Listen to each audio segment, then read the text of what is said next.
देश भर के ड्राइवरों के जीवन में लग गई है पनौती। सत्ता ने लगा दी है भयंकर पनौती। जी हां, पिछले कुछ दिनों से आप लगातार इस बात की चर्चा सुन रहे हैं कि देश भर के ड्राइवर मोदी सत्ता के एक कानून के खिलाफ आवाज उठा रहे हैं और अब ये आवाज सड़कों पर गूंजने लगी है। जगह जगह पर गाड़ियां खड़ी होने लगी हैं। माहौल बिगड़ता जा रहा है। आप में से बहुत सारे लोग ये भी सोच रहे होंगे कि ड्राइवरों का मसला है, हमसे क्या। लेकिन इस वीडियो में हम यही बात करेंगे कि ये किसी विशेष ड्राइवर का मसला नहीं है, ये आप सबका मसला है। अभी मोदी सरकार ने किस तरह से देश भर के ड्राइवरों के जीवन में पनौती लगाने का काम किया है, पूरी कहानी क्या है, बेहद आसान भाषा में उस पर चर्चा करेंगे। इसके अलावा किसी भी सड़क दुर्घटना के लिए कौन कौन से पहलू जिम्मेदार हैं। आमतौर पर हम लोग सीधे सीधे बड़ी गाड़ी के ड्राइवर को जिम्मेदार मान लेते हैं, लेकिन आज बड़ी आसानी से मैं आपको 8-10 ऐसे कारण बताऊंगा जिससे आए दिन सड़क दुर्घटना होती है और इसमें सबसे बड़ा जिम्मेदार जो है उसके बारे में जानकर आपके होश उड़ जाएंगे। सड़क दुर्घटना के भीतर एक बहुत लंबा चौड़ा भयंकर वाला स्कैम है,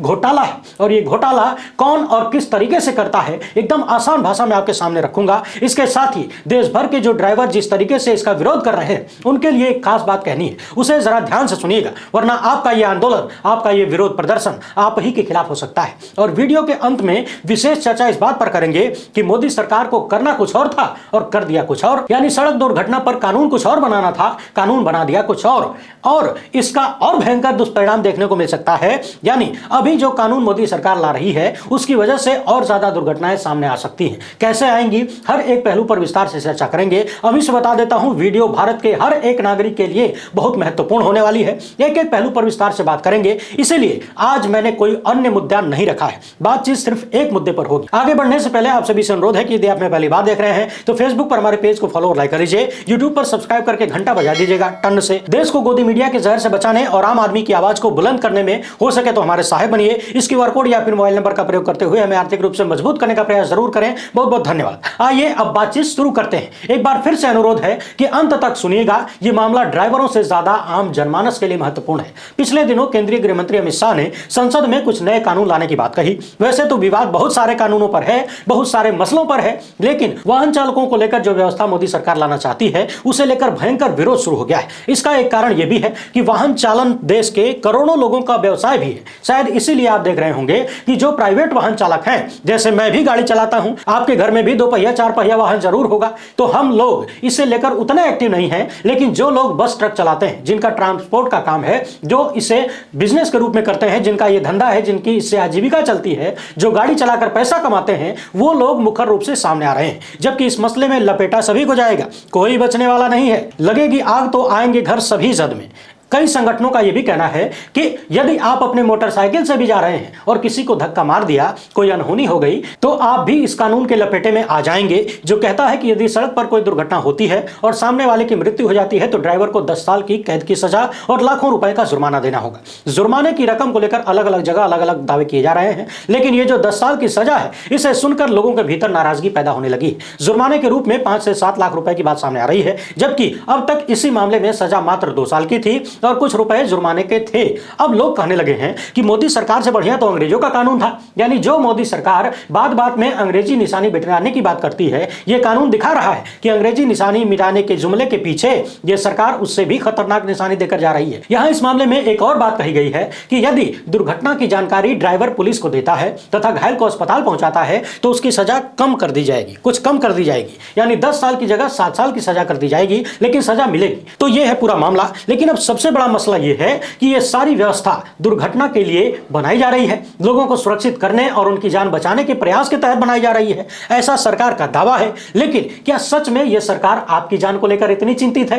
क्या सच वही है जो मोदी सरकार दिखाने की कोशिश कर रही है? और क्या ऐसे कानून बनाने से सच में कोई फायदा होने वाला है या फिर इससे भी भयंकर नुकसान होने जा रहा है? यह सब कुछ समझने के लिए सबसे पहले आपको यह जानना होगा कि जो भी सड़क दुर्घटनाएं होती हैं उसके लिए जिम्मेदार कौन है। अब एक एक पॉइंट को ध्यान से सुनते जाइए और दिमाग में बिठाते जाइए। अभी मैं लगातार लगभग 10 पॉइंट्स पर चर्चा करने जा रहा हूं, एक एक को ध्यान से सुनते जाइए और आप खुद ही महसूस करेंगे कि यही वो कारण है जिसकी वजह से सड़क पर दुर्घटनाएं होती हैं। पहला कारण है लोगों को ड्राइविंग लाइसेंस देने में बड़ा घोटाला। जी हाँ, आप में से ज्यादातर लोगों ने ड्राइविंग लाइसेंस बनवाया होगा और यह भी दावे के साथ कहा जा सकता है कि 100 में से 70-80 लोगों ने किसी न किसी दलाल के माध्यम से बनवाया होगा। और दलाल की जरूरत इसलिए पड़ती है क्योंकि दलाल 100 का काम 500 में भले कराता है, लेकिन दौड़ भाग खत्म हो जाती है। नियमों को लांघकर आपको उस पार ले जाने की गारंटी देता है दलाल। और इससे होता यह है कि आपको जिन चीजों की जानकारी होनी चाहिए या जो सीखना चाहिए, जो सीखना पड़ता था, वो नहीं करना पड़ता है। और हाल फिलहाल में आपने देखा, मोदी सत्ता आने के बाद ड्राइविंग लाइसेंस को लेकर कुछ नए नियम बनाए गए, नए तरीके से परीक्षा वगैरह लेने की व्यवस्था हुई, लेकिन कुछ ही दिन बाद यह सारी व्यवस्था अधिक पैसा वसूलने का जरिया बन गई।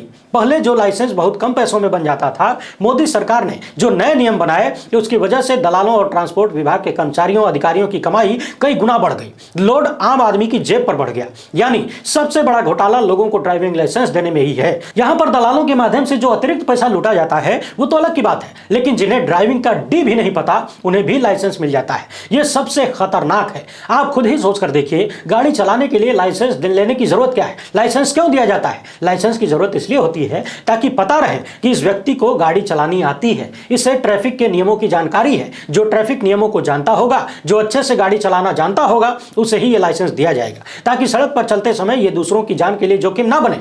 लेकिन सबसे बड़ा घोटाला ड्राइविंग लाइसेंस देते समय ही हो जाता है, और जब वो व्यक्ति गाड़ी लेकर सड़क पर उतरता है तो अपने साथ साथ अन्य लोगों के जीवन को भी संकट में डालता है। अब सवाल यह है कि फर्जी ड्राइविंग लाइसेंस देने के लिए जिम्मेदार कौन है और लेने के लिए जिम्मेदार कौन है? जवाब आप अपने भीतर से निकालिए, ढूंढ लीजिए कौन है जो आपसे कहता है कि कुछ पैसा दे दो, बिना परीक्षा पास किए, या फिर हम परीक्षा पास करवा के तुम्हें दे देंगे, लाइसेंस मिल जाएगा। और वो कौन है जो अतिरिक्त पैसा देकर परीक्षा में शामिल नहीं होता और जीवन रक्षक जानकारियों को लेने से दूर भागता है? यहां ध्यान देने वाली बात यह भी है कि यदि आप खुद ही सड़क पर चलें तो देखेंगे कि बहुत सारे लोग मोटरसाइकिल और 4 पहिया वाहनों में लगे राइट लेफ्ट इंडिकेटर तक के बारे में नहीं जानते हैं। बिना इंडिकेट किए जिधर चाहे मुड़ जाते हैं, डिपर लाइट तक की जानकारी नहीं होती।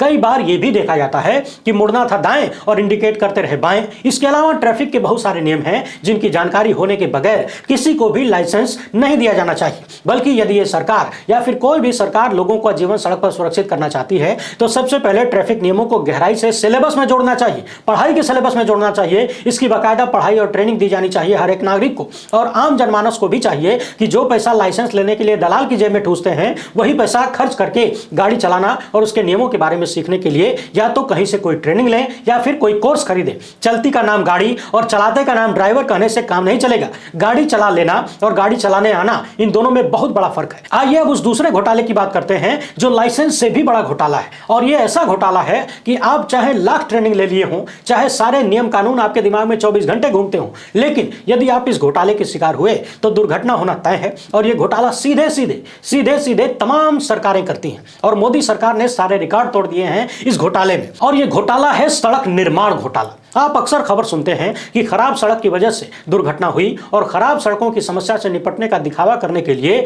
मोदी सरकार ने जगह जगह लंबे चौड़े सड़क बनाने शुरू कर दिए। भयंकर वाला कर्ज लेकर ही सही, भले ही एनएचआई सिर से लेकर पांव तक कर्ज में डूब गया है, लेकिन सड़क बनाने में ताली बजवाता है। अब मैं यहां उत्तर प्रदेश की 2-3 प्रमुख सड़कों जो हाल फिलहाल में बनी है उनकी चर्चा करना चाहता हूं। वहीं से आपको पूरे देश की कहानी समझ में आ जाएगी। हाल ही में उत्तर प्रदेश में पूर्वांचल एक्सप्रेसवे का उद्घाटन हुआ। उत्तर प्रदेश के विधानसभा चुनाव से पहले इस एक्सप्रेसवे की स्थिति यह है कि यदि इस पर गाड़ी चलाते समय कुछ सेकंड के लिए भी आपका ध्यान इधर उधर हुआ, जबकि सड़क गाड़ियां बहुत कम चलती हैं इस पर, इसके बावजूद यदि कुछ सेकंड के लिए भी आपका ध्यान इधर उधर भटका तो आप भयंकर दुर्घटना के शिकार हो सकते हैं। और यह बात मनमानी नहीं है, यह एक्सप्रेसवे खुला हुआ है, आप जाकर खुद ही महसूस कर सकते हैं। एक तरफ यह एक्सप्रेसवे नया नया बन रहा था और दूसरी तरफ से इसमें टूट फूट चालू थी। जगह जगह पर आपको रिपेयरिंग के तमाम धब्बे दिख जाएंगे, ऊंच नीच दिख जाएगी। इस एक्सप्रेसवे पर इतनी ज्यादा जर्किंग है कि आपकी गाड़ी लगातार हिलती है। आप भले ही 50 लाख की गाड़ी में यात्रा कर रहे हो, लेकिन पूर्वांचल एक्सप्रेसवे आपको यह एहसास करा देगा कि आप यात्रा कर रहे हैं, वो भी भारत की सड़क पर। इसके अलावा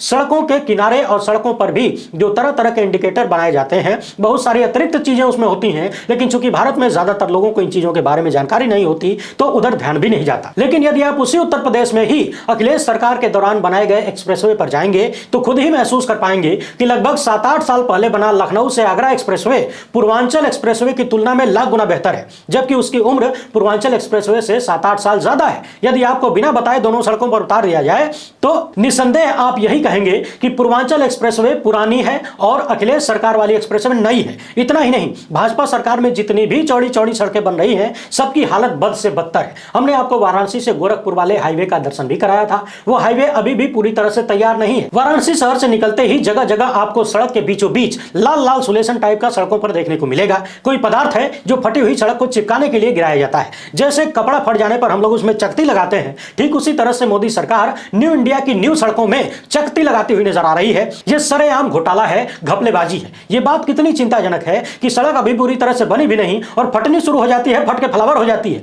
शायद इसी वजह से काम पूरा होने से पहले ही प्रधानमंत्री उद्घाटन कर देते हैं। पता नहीं कब कौन सी सड़क फट के चित्रा जाए। इसी तरह से हमने आपको फर्जी स्मार्ट सिटी वाराणसी का रिंग रोड भी दिखाया था। वो रिंग रोड अभी भी पूरा बनकर तैयार नहीं हुआ था, मगर जगह जगह पर रिपेयरिंग चालू थी। एक हिस्से पर तो हमने उसी वक्त दिखा दिया था जब प्रधानमंत्री फीता काट करके गए और उसके 1-2 दिन बाद ही भयंकर टूट देखने को मिली थी। पूर्वांचल एक्सप्रेसवे से लेकर वाराणसी गोरखपुर हाईवे और इस तरह की तमाम सड़कें हैं जो इस सत्ता के दौरान बन रही हैं, उन सब को जाकर देखिए। वो सब आपकी जान के दुश्मन है। हाल ही में सीएजी की रिपोर्ट में खुलासा हुआ कि 18 करोड़ प्रति किलोमीटर में बनने वाली सड़क लगभग 250 करोड़ रुपए प्रति किलोमीटर के खर्च से बनाई गई। यानी 18 का काम यह सरकार 250 में करती है और काम की क्वालिटी 2 रुपए की नहीं होती। अब आप खुद ही सोच कर देखिए, खराब सड़कों की वजह से जो दुर्घटना होती है, जो लोगों की जान जाती है, उसके लिए जिम्मेदार कौन है? इसके अलावा इन सड़कों पर चलते समय जिस तरीके से आपकी जेब ढीली की जाती है उसे भी याद कर लीजिए। टोल टैक्स कितना महंगा हो गया है। कई बार जब आप हिसाब लगाएंगे तो पता चलेगा कि एक गाड़ी यानी एक प्राइवेट वाहन का जितना टोल टैक्स भरना पड़ता है उससे कम किराए में आप बस की यात्रा कर लेंगे।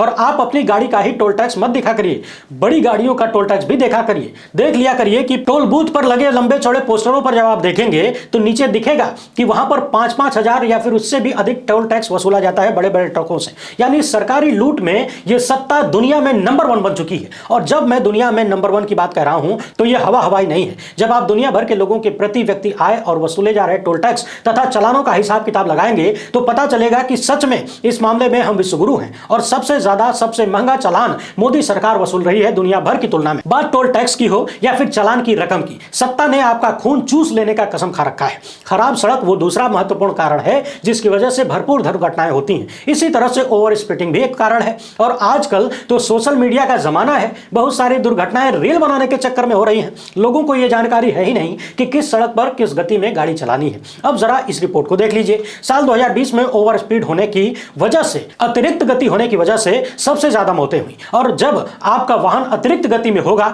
तो रास्ते में मिलेगा अतिक्रमण। ज्यादातर सड़कों के दोनों किनारों पर आप देखेंगे अतिक्रमण एक बड़ी समस्या है। और प्रशासन को जब समस्या दिखने लगती है तो एक दिन बुलडोजर निकलता है और भन भन करके सारे ठेले खोमचे वालों को उजाड़ कर चला जाता है। शायद प्रशासन को लगता है कि इसी से इस समस्या का हल हो जाएगा, लेकिन हकीकत यह है कि ठेले खोमचे वाले और सड़क किनारे गाड़ी खड़ी करने वाले जाएं तो जाएं कहां। हाल ही में गलत पार्किंग को लेकर सख्ती से कार्रवाई शुरू हुई। अचानक बहुत तेजी से लोगों की गाड़ियां उठाई जाने लगी। मगर सवाल यह है कि ज्यादातर शहरों में, ज्यादातर क्षेत्रों में जरूरत भर के स्टैंड नहीं है, पार्किंग की सुविधा नहीं है, तो लोग गाड़ियां सड़क पर खड़ी नहीं करेंगे तो कहां जाएंगे। इसके अलावा कुछ राज्यों में सरकार की मनमानी की वजह से और वोट पाने के चक्कर में वोट बैंक ने आवारा पशुओं की बड़ी समस्या खड़ी कर दी है। और मैं इसका खुद व्यक्तिगत रूप से 2-2 बार का भुक्तभोगी रह चुका हूं। लगभग 3 साल पहले यदि ड्राइवर ने कुशलता न दिखाई होती तो शायद मैं आज आपके सामने खड़ा न होता और यह बात न हो रही होती। उत्तर प्रदेश में ही इलाहाबाद से वाराणसी के रास्ते पर रात के लगभग 10 बजे काले रंग का सांड हमारी गाड़ी के ठीक सामने अचानक आ गया। क्योंकि उसका रंग काला था इसलिए दूर से दिखा नहीं, और जब अचानक सामने आ गया तो थोड़ी देर के लिए गाड़ी में जितने भी लोग थे सबको यही लगा कि अब तो गए। यहां एक बात और ध्यान देने वाली है, पूर्वांचल एक्सप्रेसवे जैसी सड़कों पर भी भर भर के आवारा पशु दिखाई दे रहे हैं। अब कल्पना करके देखिए, जिस एक्सप्रेसवे पर 100 की स्पीड में गाड़ियों को चलाना निर्धारित किया गया है वहां यदि अचानक कोई आवारा पशु सामने आ जाए तो क्या होगा। यह सरकार द्वारा बनाई गई समस्या नहीं है तो क्या है? इसके लिए जिम्मेदार कौन है? और आवारा पशुओं ने किसानों को आर्थिक रूप से तो बर्बाद कर ही दिया है, उनकी जान के लिए भी लगातार जोखिम बनते जा रहे हैं और किसानों से ज्यादा सड़क पर चलने वाले लोगों के लिए खतरा पैदा कर रहे हैं। उत्तर प्रदेश के पूर्व मुख्यमंत्री अखिलेश यादव लगातार इस मामले पर आवाज उठाते हैं लेकिन किसी के कानों में जूं तक नहीं रेंगती। इसके अलावा बड़ी गाड़ियों और व्यावसायिक गाड़ियों से होने वाली दुर्घटना का एक और बड़ा कारण है और वो है अवैध वसूली। कई बार अवैध वसूली से बचने के लिए ड्राइवर इधर उधर का रास्ता अपनाता है, यह भी दुर्घटना का एक बड़ा कारण बनता है। एक बात और ध्यान देने वाली है, शहरों में बहुत सारे रास्तों पर बड़ी गाड़ियों का प्रवेश वर्जित होता है, लेकिन चौराहों पर खड़े वर्दीधारी अपनी जेब गर्म करने के लिए बड़ी बड़ी गाड़ियों को प्रवेश दे देते हैं और अक्सर ऐसा देखा जाता है कि नो एंट्री में प्रवेश के बाद कोई दुर्घटना हो जाती है। वहीं आज के जमाने में मोबाइल फोन का प्रयोग भी दुर्घटनाओं के लिए बड़े स्तर पर जिम्मेदार है। लोगों के पास इतना समय नहीं होता कि गाड़ी को किनारे लगाकर फोन कॉल को निपटा लें। दोनों काम एक साथ करने के चक्कर में आजीवन छुट्टी हो जाती है। हमारे यहाँ रॉन्ग साइड में चलने की भी बड़ी बीमारी है। यदि सड़क पर कट थोड़ी दूर है तो लोग उल्टे साइड में निकल लेते हैं, और यही काम जब रात के समय किया जाता है तो वो और भी खतरनाक हो जाता है। इसके अलावा एक और महत्वपूर्ण समस्या ड्राइवरों का मानसिक संतुलन भी है। जो भी भारी वाहन चलाने वाले ड्राइवर हैं या फिर लंबी दूरी चलने वाले ड्राइवर हैं, उन्हें घंटों तक लगातार चलना पड़ता है, तो पूरी तरह से दिमाग और आंख ड्राइविंग में ही रखना पड़ता है। कई बार बहुत कम समय के लिए इन्हें स्टॉपेज मिलती है, आराम मिलता है, और इन सब पर बोझ बनता है उनकी आर्थिक स्थिति। आज की तारीख में ज्यादातर ड्राइवरों की मासिक तनख्वाह 8 से 10 हजार रुपए या फिर अधिक से अधिक 15 हजार रुपए तक होती है। यानी महंगाई के इस खतरनाक दौर में यदि ड्राइवर इतनी कम तनख्वाह पर काम कर रहे हैं तो निश्चित तौर पर मानसिक तनाव भी होगा। और यही कारण है कि यह कानून सामने आने के बाद बड़ी संख्या में ड्राइवरों ने गाड़ी चलाना ही छोड़ने का फैसला लेना शुरू कर दिया है। और उनका यह कहना है कि 8-10 हजार कमाने के लिए हम अपना जीवन जोखिम में क्यों डालें? कहीं कोई दुर्घटना हो जाए तो फिर इतना लंबा चौड़ा जुर्माना कहां से भरेंगे? और सालों के लिए यदि हम जेल में चले जाए तो हमारे परिवार को कौन देखेगा? और अब जब यह कानून सरकार लाना चाहती है, तब सोच कर देखिए, सभी वाहन चालकों के मन में एक और बड़ा डर होगा, कहीं कुछ हो न जाए, कहीं कोई दुर्घटना न हो जाए। और इनकार में आकर्षण होता है, यह सृष्टि का नियम है। राह चलते यदि छोटा सा गड्ढा सड़क पर दिखे, आप लाख बचने की कोशिश करें, अंत में साइकिल उस गड्ढे में जरूर जाती है। यह आपने खुद भी महसूस किया होगा। तो अब जब वाहन चालकों के मन में एक डर होगा, कुछ हो न जाए, तो यह आशंका पैदा होती है कि कहीं इस डर की वजह से ही दुर्घटनाओं में बढ़ोतरी न हो जाए। वैसे भी यह सोचने वाली बात है कि 8 से 10 हजार रुपए या अधिकतम 15 हजार रुपए की कमाई जब होनी है तो कोई भी व्यक्ति इतना बड़ा जोखिम उठाने क्यों जाएगा? कोई भी छोटा मोटा काम करके इतनी कमाई की जा सकती है। हालांकि आज के दौर में इतनी कमाई कर पाना भी लोगों के लिए बहुत मुश्किल होता जा रहा है। लेबर चौराहों पर जाएंगे तो सारी हकीकत सामने आ जाएगी, न्यू इंडिया की और विश्वगुरु की। अब जरा कुछ और महत्वपूर्ण बातें सुन लीजिए। पहले तो यह बता दें कि ड्राइवर अभी जिस तरीके से विरोध कर रहे हैं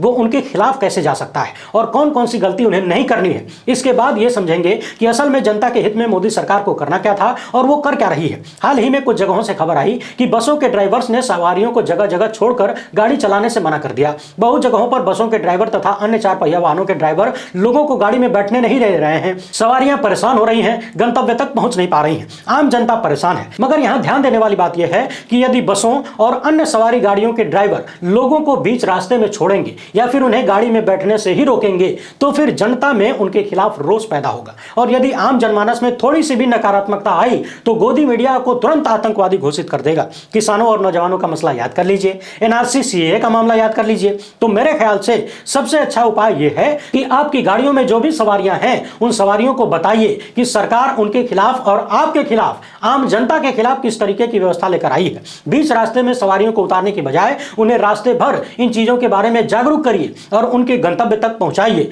उन्हें यह भी बताइए कि किस तरीके से व्यवस्था सिर्फ बस और ट्रक के ड्राइवरों के लिए नहीं बल्कि हर एक वाहन चालक के लिए है, जो मोटरसाइकिल चलाता है उसके लिए भी। इससे आम जनमानस हकीकत को जान पाएगा और आपके साथ जुड़ना आसान हो जाएगा। वरना सत्ता के पास गोदी मीडिया की ताकत है। जब गोदी मीडिया के दम पर देश के नौजवानों को कामचोर और नाकाबिल बताया जा सकता है, किसानों को आतंकवादी और खालिस्तानी बताया जा सकता है, तो फिर ड्राइवरों को देश विरोधी बताने में बहुत समय नहीं लगेगा। इसीलिए आम जनता का समर्थन अपने पक्ष में करने के लिए कोशिश करें कि आम लोगों को परेशानियों का सामना न करना पड़े। वैसे भी यह मामला सिर्फ बस और ट्रक के ड्राइवरों का तो है नहीं, सबका है। तो लोग आपकी बातें बड़ी आसानी से समझ पाएंगे। अभी जिस तरीके से यह विरोध सामने आया है, खुलकर बंदी भी नहीं हुई कि पेट्रोल डीजल की किल्लत सामने आने लगी है। पेट्रोल पंपों पर लंबी लंबी लाइनें लगने लगी हैं। आने वाले दिनों में पेट्रोल मिलना बंद न हो जाए, लोग इस डर से अतिरिक्त डीजल पेट्रोल लेने लगे हैं। और जब ट्रकों की आवाजाही बंद होगी, ड्राइवर गाड़ियां छोड़कर अपने घर चले जाएंगे, तो निश्चित तौर पर जरूरी सामानों का ट्रांसपोर्ट नहीं हो पाएगा। एक तरह से यह पूरा देश शिथिल पड़ जाएगा, रुक जाएगा।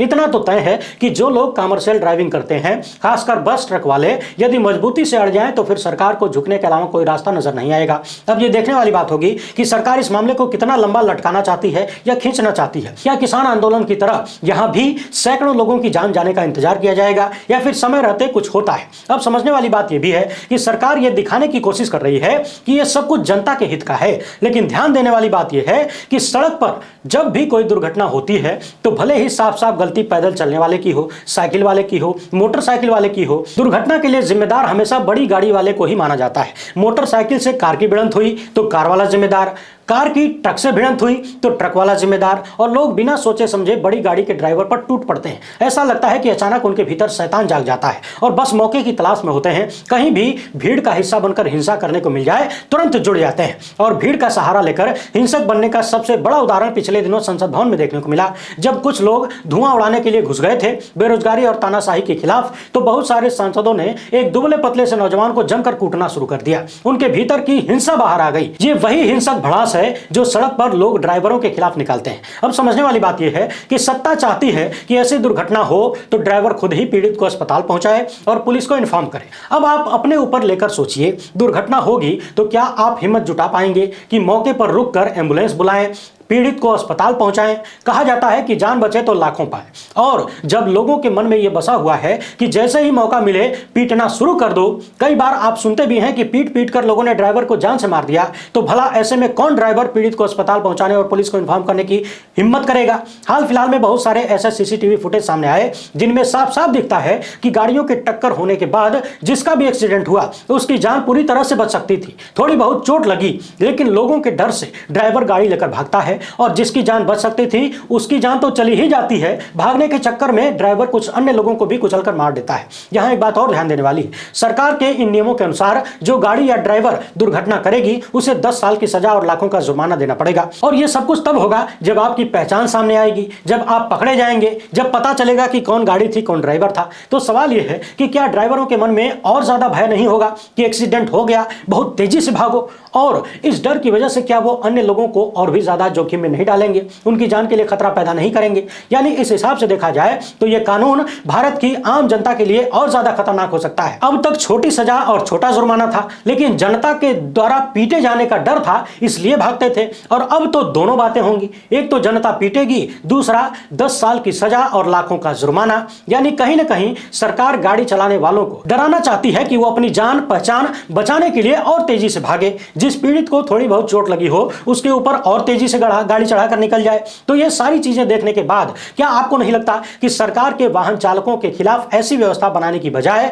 भीड़ के खिलाफ कानून बनाने की जरूरत है? जो भीड़ ड्राइवरों को दुश्मन बन जाती है, यदि ऐसी व्यवस्था लाई जाए कि दुर्घटना के बाद यदि किसी ने भी ड्राइवर को भीड़ की शक्ल में हाथ भी लगाया तो उस भीड़ को सजा दी जाएगी, उन पर जुर्माना लगाया जाएगा, तो क्या यह ज्यादा कारगर नहीं होगा? इसके साथ ही यह भी किया जा सकता है कि दुर्घटना के बाद यदि कोई ड्राइवर पीड़ित व्यक्ति को अस्पताल पहुंचाया, पुलिस को सूचित करे तो उसे सजा भी न दी जाए बल्कि सम्मान दिया जाए। यानी ड्राइवरों के मन से इन दोनों संदेहों को मिटाने की आवश्यकता नहीं है क्या? आप खुद ही सोच कर देखिए, यदि लोगों के मन में यह डर होगा कि यदि ड्राइवर को हाथ लगाया तो हमें सजा मिलेगी, तो लोग ड्राइवर से मारपीट नहीं करेंगे, उसे मारपीट के घायल नहीं करेंगे, उसकी जान नहीं लेंगे, तो उससे भी भागने की जरूरत नहीं होगी। और भागेगा नहीं तो पीड़ित व्यक्ति को अस्पताल पहुंचाएगा, उसकी मदद करेगा। कोई ड्राइवर राह चलते किसी व्यक्ति का दुश्मन नहीं होता, जाति दुश्मनी नहीं होती। इसके साथ ही भागने के चक्कर में जो अन्य लोगों को गाड़ियां कुचलकर चली जाती हैं उनकी जान भी बच पाएगी। यदि आप इस हिसाब से सोचें तो ऐसा लगता है कि सरकार सीधे सीधे उल्टा काम कर रही है, जिसकी वजह से दुर्घटनाएं और ज्यादा होने की आशंका बढ़ जाएगी।